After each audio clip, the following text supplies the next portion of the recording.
Mangwana ni mwalelepo vukenjani kleklas vanave Africa. Welcome to Africa Good Morning. This is your trusted source for news, views, and voices shaping the continent. On today's show, Tanzanian opposition leader Tundu Lissu appears defiantly in court despite treason charges, while Kenyan politician Martha Karua claims she was deported from Tanzania in solidarity with Lissu. In Congo, miners risk their lives for the coltan that powers the world's tech. South Africa's President Cyril Ramaphosa looks to repair ties with the U.S. through Elon Musk's ventures. We also cover a historic artifact returned to Benin and the U.S. shifting its Africa policy toward business deals. Plus, Talent Gore delivers an update from Zimbabwe, including Namibia's President Netumbo Nandi-Ndaitwah visiting on a work trip. Watch the show on DStv 285, GOtv 25, oneup2.com, and NTV Africa on YouTube. My name is Ashwin Berry. Top stories shortly. Taking flight has never been easier. Paratus is introducing Sky-Fi internet packages with speeds that will have you reaching for your seatbelts. Starting from $500 Namibian excluding VAT per month, with speeds reaching up to 10 megabits per second. There's even a prepaid option where you can top up your Sky-Fi internet for just $15 Namibian per gigabyte. No contracts, no fuss. Visit your nearest Paratus branch to find out more. Or go to paratus.africa/Namibia to sign up online. Always prepared, Paratus.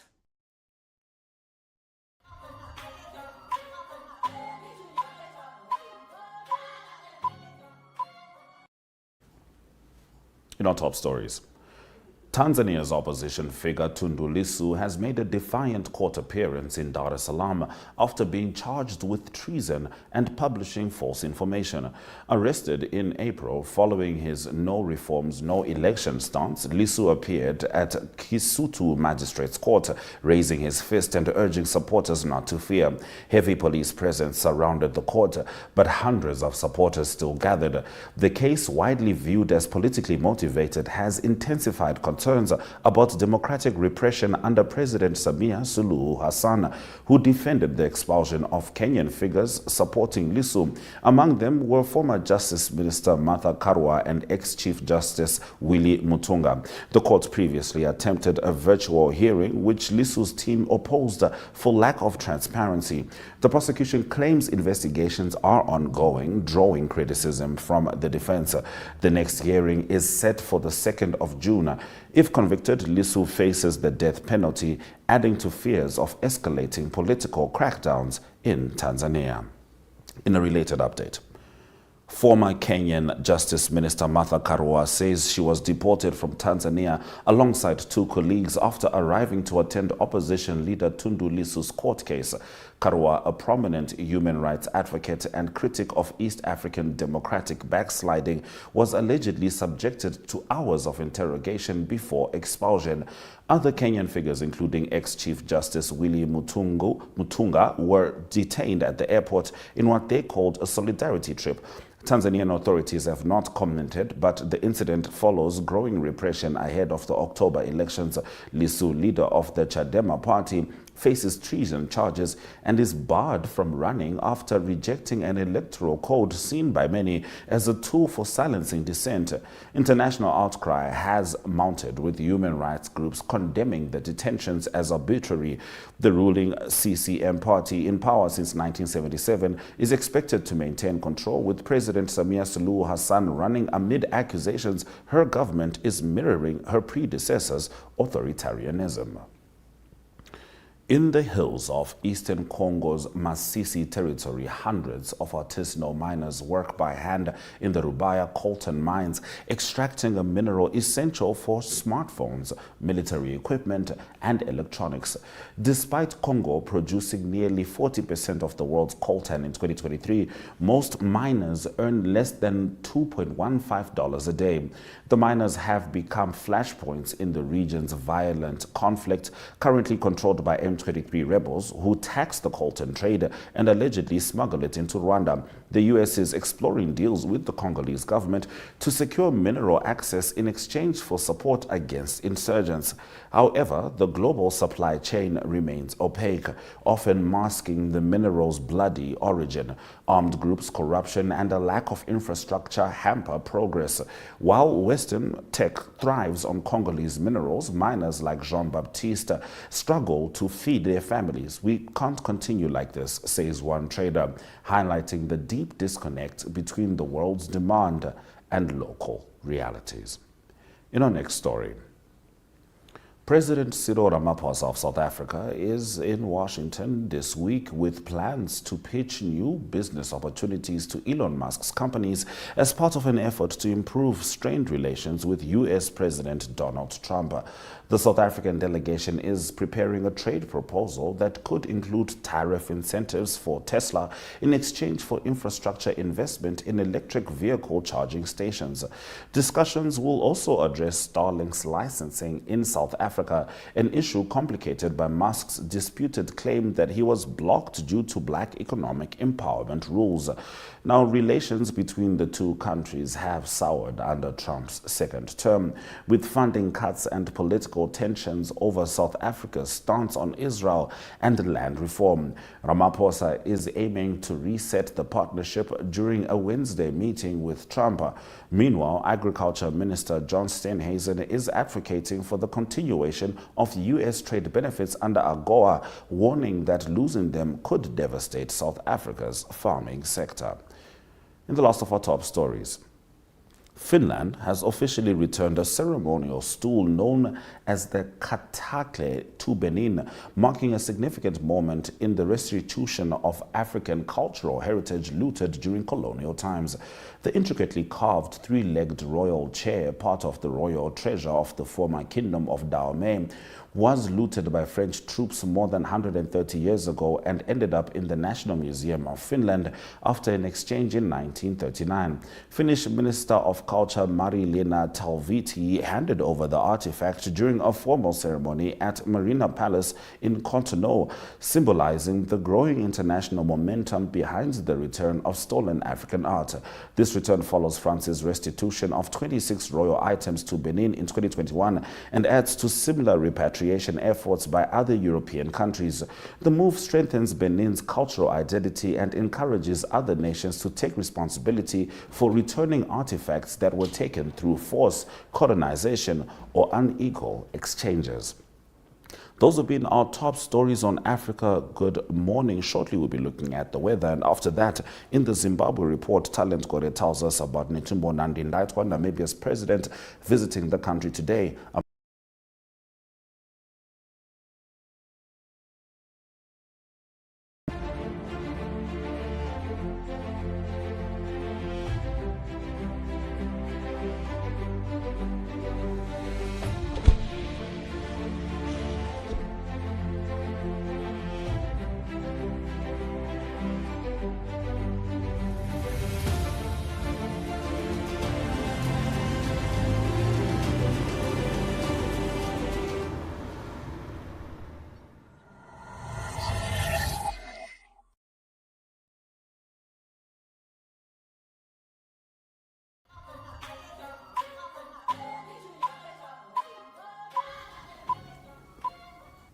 It's time for Talent Gore to deliver the Zimbabwe report from Zimbabwe. Talent Wamkase.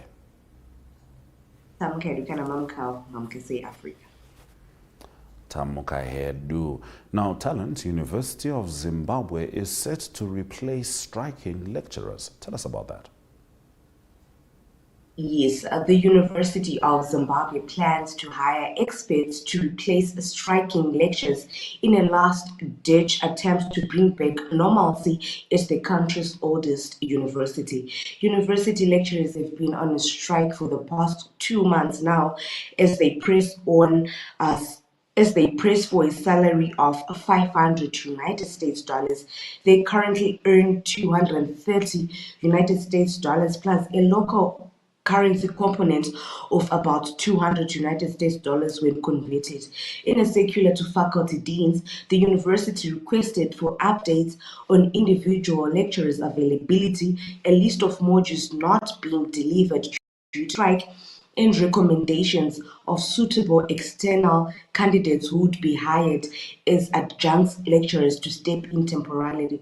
This move marks a significant escalation by the UZ management, reflecting growing concern over the impact of the strike on the academic calendar and students' progress.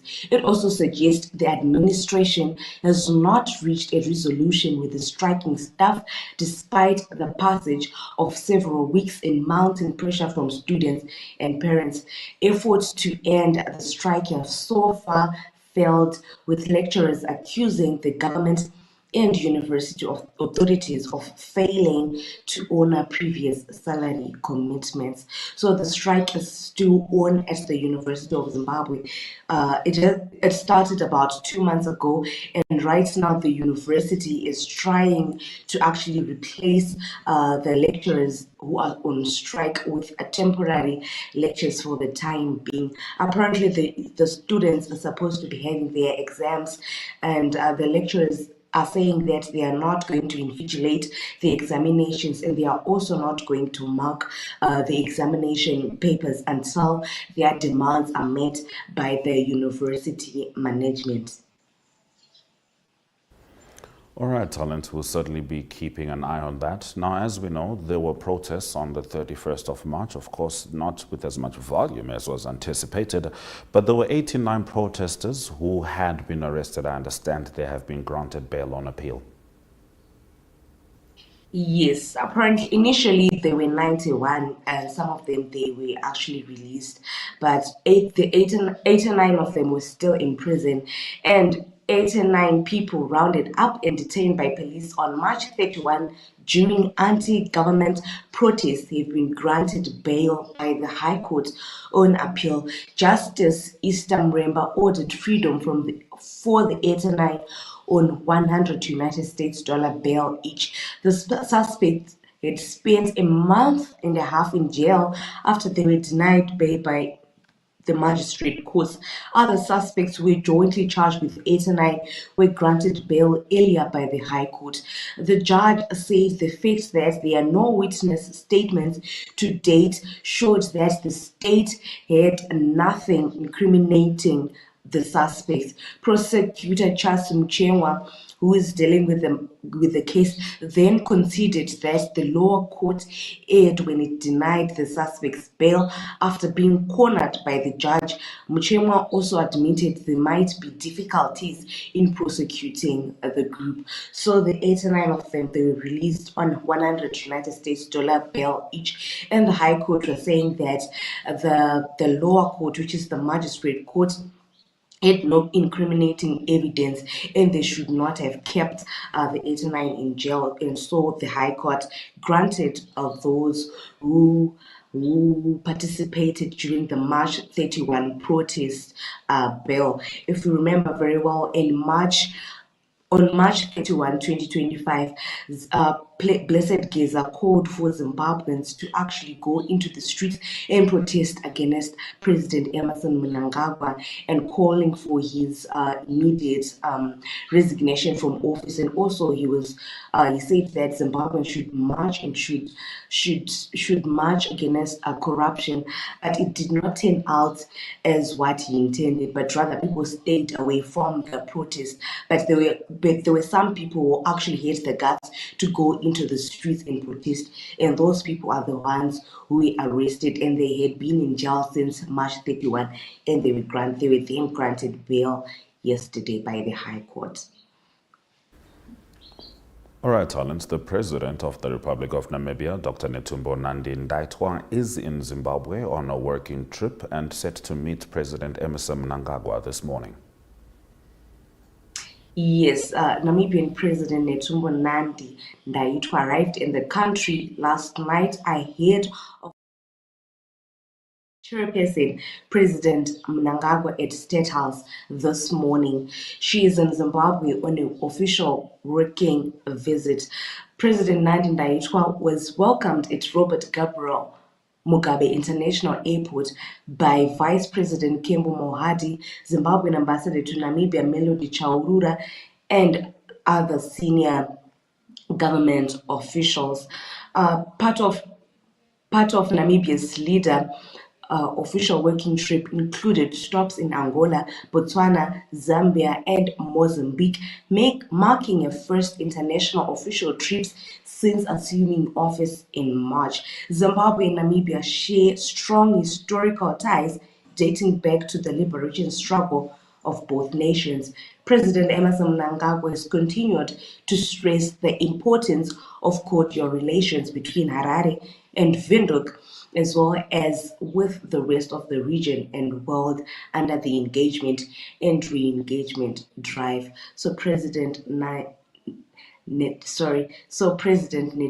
Nandi Ndaitwah is in Zimbabwe right now, and she'll be meeting with President Emerson Mnangagwa this morning. So we'll be following up on that meeting to hear what was discussed between the two nations.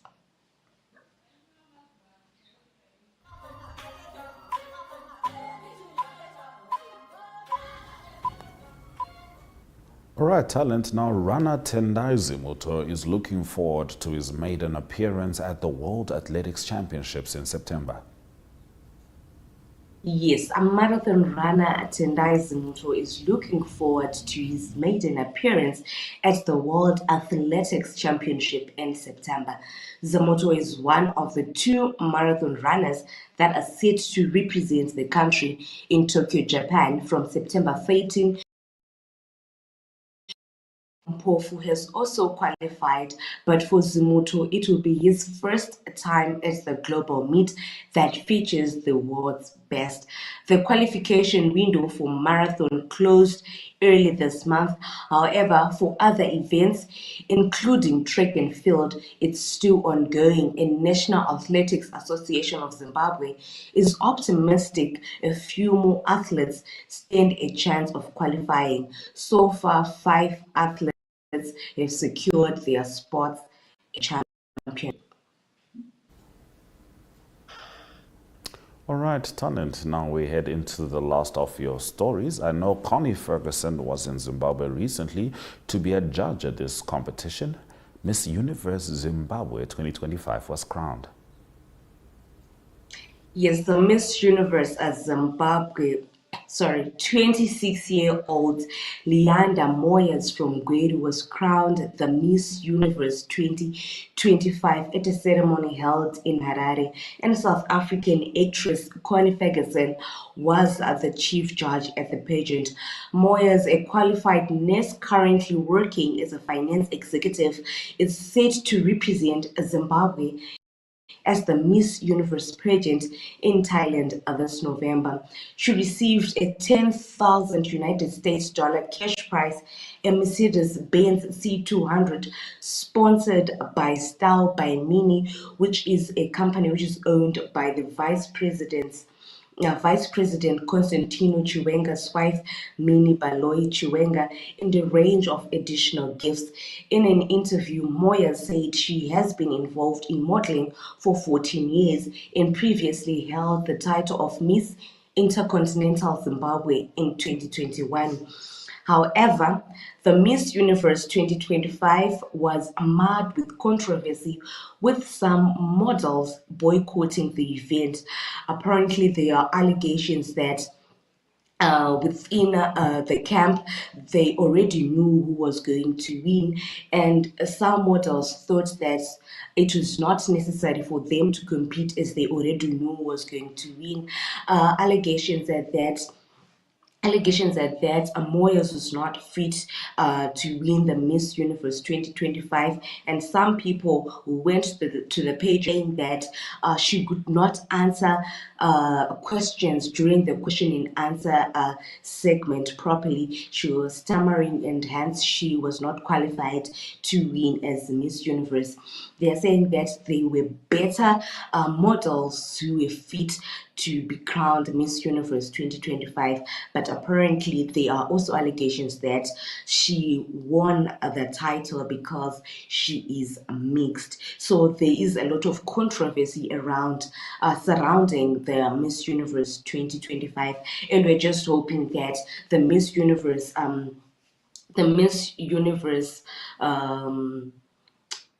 sorry, the Miss Universe, the Miss Universe will actually come out and address these allegations and come out clear and explain what really happened and to clear the air, because right now everyone is saying that the Miss Universe 2025 does not deserve to be the Miss Universe and something has to be done. So the organizers of the Miss Universe 2025 have to come out and actually explain and give a clear view of what is really going on behind the scenes, because Zimbabweans are not happy. They are dismissing Moya as the Miss Universe 2025. Well, I guess it's ironic because that was something I was ready to take at face value, but it is what it is. Thank you for bringing us the news as it is from Zimbabwe Talent. You're welcome, and thank you very much for having me. So it's good to have you on Africa Good Morning. That was the Zimbabwe report with talent Gore. Let's have a look at the economic indicators.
All right, in our economic news, in a strategic policy shift, U.S. diplomats stationed in Africa will now be assessed based on the commercial deals they facilitate rather than the aid they distribute. This approach, championed by the Trump administration, marks a departure from traditional aid-based diplomacy and emphasizes trade as the foundation of U.S.-Africa relations. According to Troy Fittrell from the Bureau of African Affairs, the move reflects a broader commitment to fostering mutual economic benefit and reducing trade deficits. Already, U.S. ambassadors have helped broker 33 commercial deals worth $6 billion within the first 100 days of Trump's term.